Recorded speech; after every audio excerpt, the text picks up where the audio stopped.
참빛교회 수요 성경 공부 함께 하시는 여러분들 주님의 이름으로 환영합니다.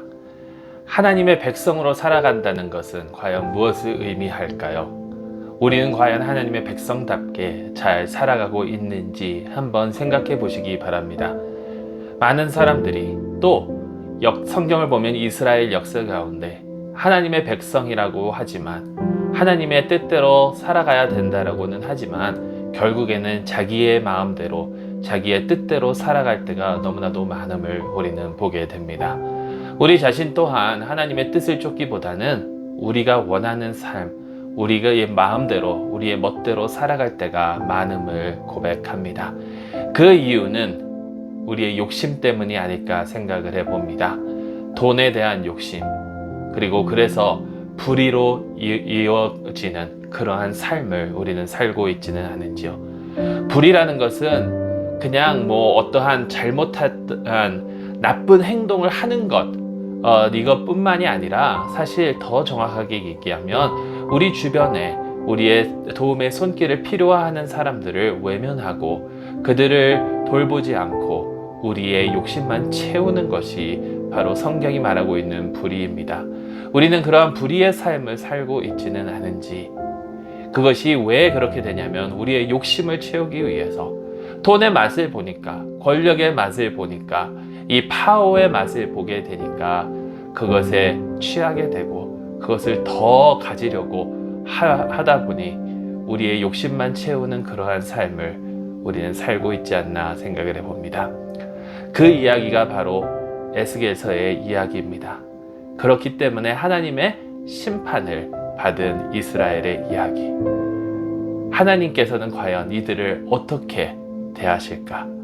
자신들의 욕심만 채우고 있는 이 이스라엘을 하나님께서는 과연 어떻게 대하시고 그들을 어떻게 인도하실까? 그것에 대한 이야기가 바로 오늘 에스겔서의 이야기입니다.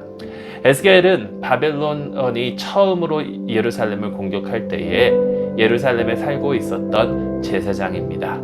그가 아직 나이가 차지 아니하여서 제사장의 역할을 하지 못했지만 제사장 집안에서 태어난 에스겔은 바벨론이 첫 공격 때에 예루살렘을 남겨두기는 했지만 많은 포로를 끌고 갈 때에 그들과 함께 포로로 끌려간 사람입니다.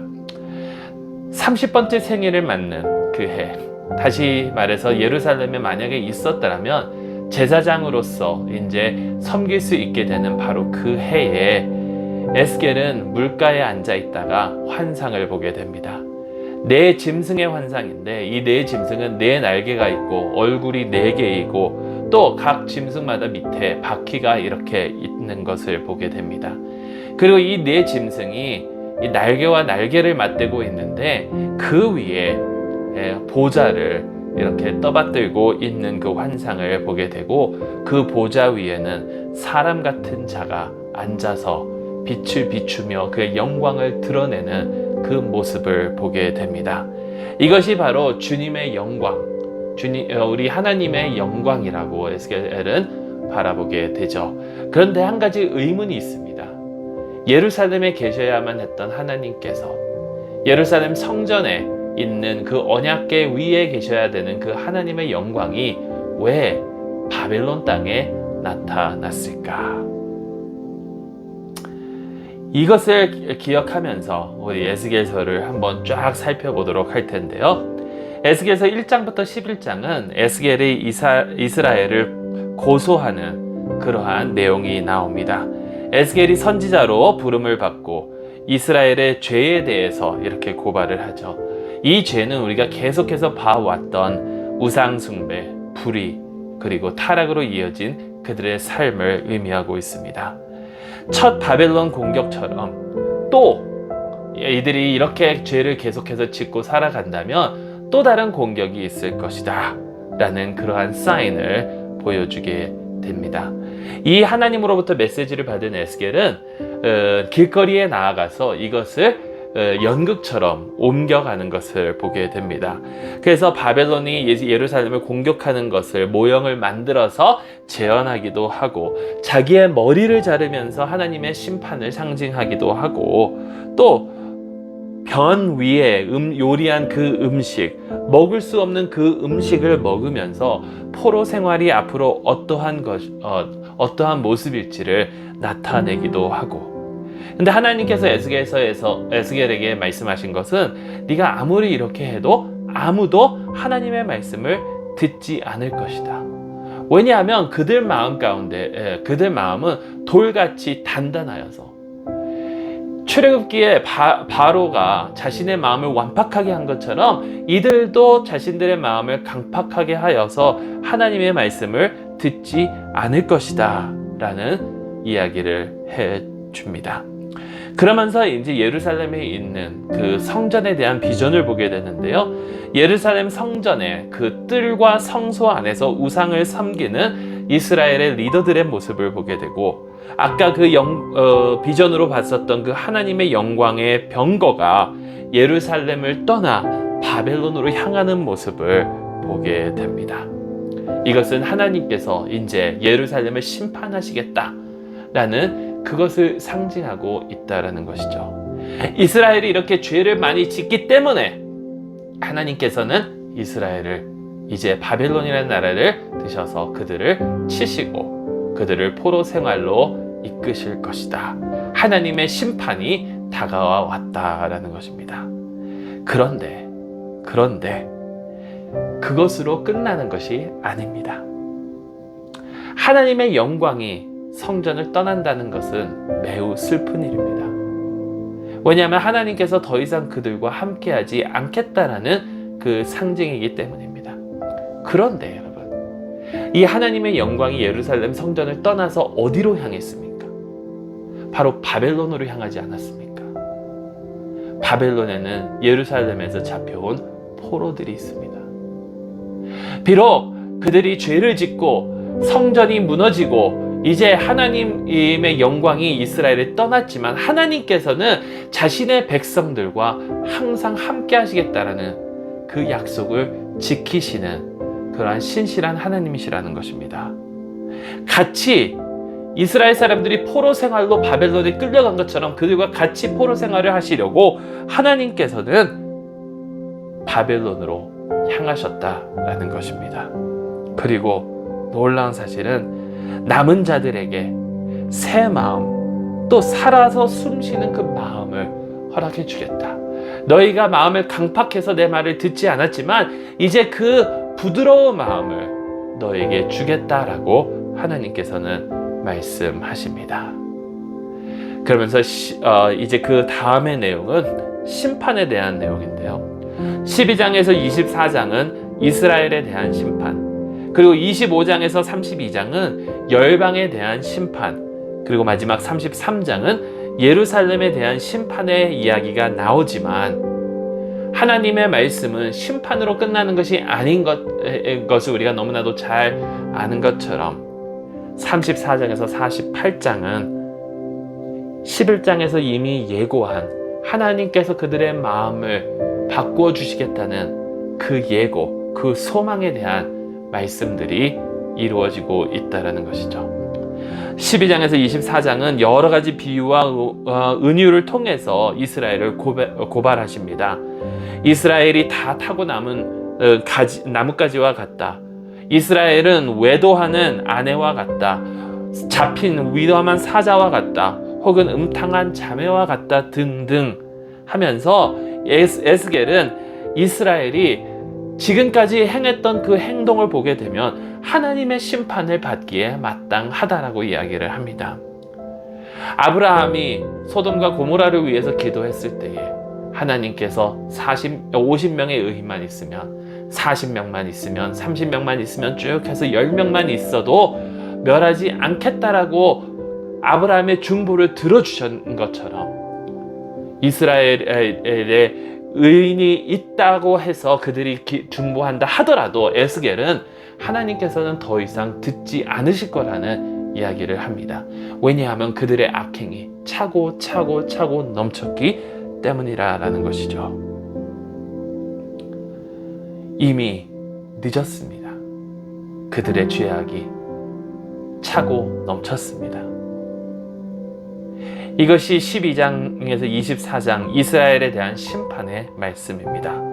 그리고 25장에서 32장은 이웃 나라에 대한 심판을 말씀하시는데, 그 시대에 이웃에 있는 나라들 뿐만 아니라 예루살렘, 이스라엘 주변에 있는 나라들 뿐만 아니라 그 시대의 강대국인 애굽과 두로에도 하나님께서 심판하시겠다. 왜냐하면 애굽과 두로는 이스라엘이 연합해서 자신을 바벨론으로부터 보호하려고 했는데, 이들 또한 교만해서 자신들이 신인 것처럼 행동했기 때문에 하나님께서는 바벨론을 통해서 이들마저도 심판하실 것이라 라고 말씀하십니다.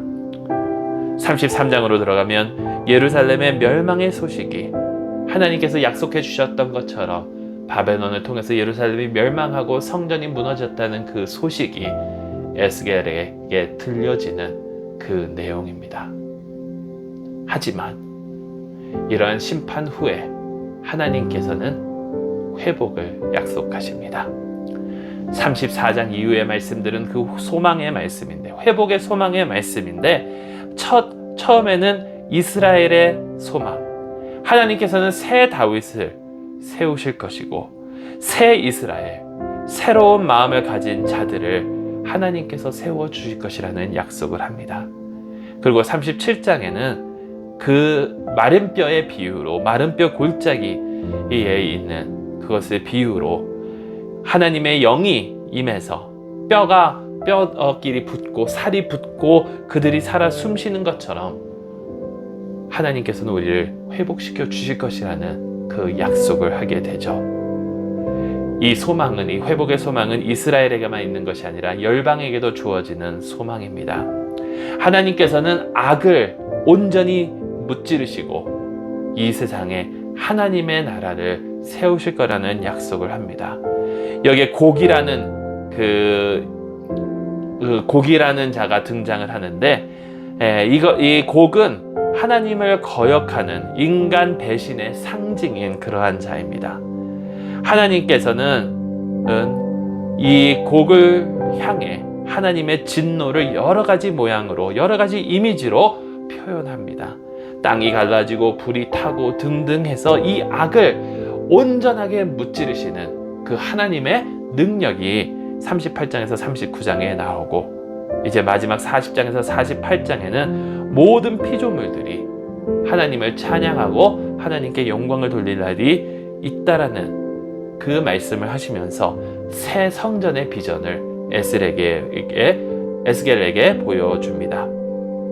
이 새 성전은 솔로몬의 성전보다 더 크고 더 웅장하고, 여기에서는 새로운 예배, 진정한 예배가 이루어질 것이고, 또 아까 예루살렘의 성전을 떠났던 그 하나님의 병거가 다시 돌아오는 그 모습을 보여주게 되죠. 그리고 이 새 성전에서는 물줄기가 나오게 되는데, 물이 나오게 되는데, 이게 점점 커져서 강같이 되고 죽음의 골짜기인 사해 골짜기로 흘러서 그곳에서 새 생명을 주며 그곳을 죽음의 골짜기가 아니라 생명의 골짜기로 변화시켜주는 그 놀라운 사건을 보여주게 된다는 것입니다. 여러분, 이게 에스겔서의 이야기지만 어떻게 보면 성경 전체의 이야기가 아닌가 생각을 해봅니다.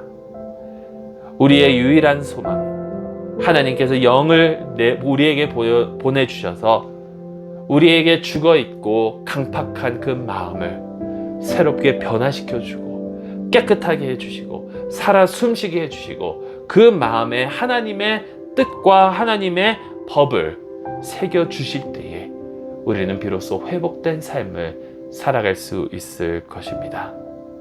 하나님께서는 그렇게 해주시겠다고 약속하십니다. 모두가 다 하나님을 알게 되는 날이 올 것이라고 약속하십니다.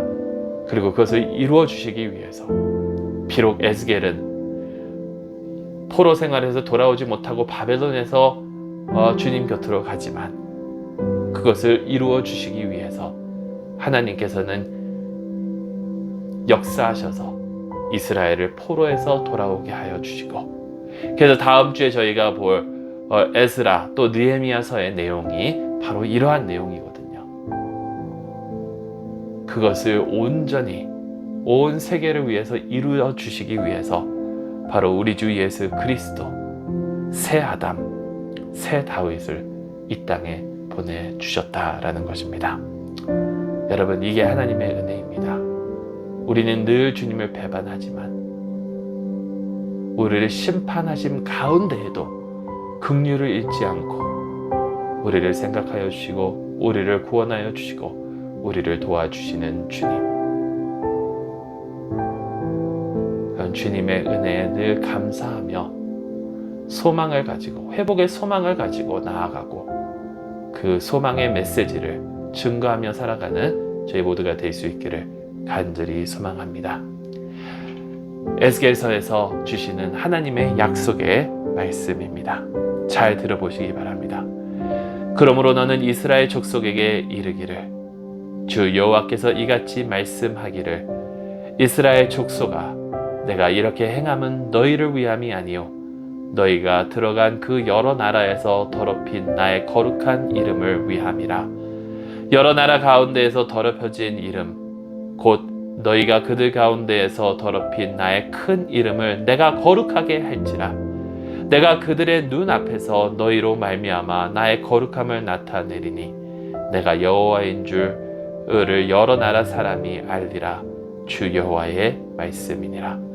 내가 너희를 여러 나라 가운데에서 인도하여 내고 여러 민족 가운데에서 모아 데리고 고국 땅에 들어가서 맑은 물을 너희에게 뿌려서 너희로 정결하게 하되, 곧 너희 모든 더러운 것과 모든 우상 숭배에서 너희를 정결하게 할 것이며, 또 새 영을 너희 속에 두고 새 마음을 너희에게 주되 너희 육신에서 굳은 마음을 제거하고 부드러운 마음을 줄 것이며, 또 내 영을 너희 속에 두어 너희로 내 율례를 행하게 하리니 너희가 내 규례를 지켜 행할지라. 내가 너희 조상에게 준 땅에서 너희가 거주하면서 내 백성이 되고 나는 너희 하나님이 되리라. 아멘. 우리가 죄를 항상 짓지만 우리를 포기하지 않으시는 주님, 우리에게 새 마음을 주고 우리가 하나님의 백성이 될 수 있도록 우리를 이끌어 주시는 주님께 늘 감사하며 소망을 가지고 나아가기를 간절히 소망합니다. 기도하신 후에 우리 함께 묵상할 그 묵상의 내용들 같이 묵상하시며 오늘 하루도 주 안에서 승리하시기를 간절히 소망합니다. 기도하겠습니다. 사랑의 하나님 아버지, 에스겔서를 통해서 소망의 메시지를 다시금 전해주심을 감사합니다. 우리의 죄를 용서하여 주시옵소서. 우리가 죄인임을 깨닫고 보다 더욱더 주님께 매달릴 수 있도록 인도하여 주시옵소서. 언제나 주님께서 주시는 그 은혜로 말미암아 새 사람이 되어 주님을 위하여 살아갈 수 있도록 인도하여 주시옵소서. 감사드리며 예수 그리스도의 이름으로 기도드리옵나이다. 아멘.